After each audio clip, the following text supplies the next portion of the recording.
వేస్తున్నాను. వేసేసి stove పెట్టేద్దాము. Taste సూపర్గా, హోటల్ కన్నా టేస్ట్ సూపర్, హోటల్లోనే సేమ్ వస్తుంది. మీరు ఒకసారి ఇలా ట్రై చేయండి.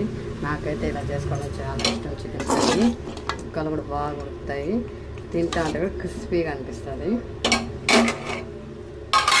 మా ఇంట్లో వాళ్ళు ఇలా చేస్తే ఒక్క పీస్ కూడా మిగిలి కూడా తినేస్తారండి. చూడండి, ఇప్పుడు నేను టేస్ట్ చేస్తున్నాను. మీరు కూడా ఒకసారి ట్రై చేయండి. టేస్ట్ అయితే సూపర్గా ఉన్నది. చూస్తున్నారు కదా, ముక్కలు బాగా ఉప్పు కారం పడతాయి. మీరు కూడా ఒకసారి అట్లా ట్రై చేయండి. లైక్ చేయండి, ప్లీజ్ సబ్స్క్రైబ్ చేసుకోండి. మా channel name food lover maker 0. Please support చేయండి. మరిన్ని వంటలతో మీకు ఇలానే వీడియోస్ చూపిస్తాను.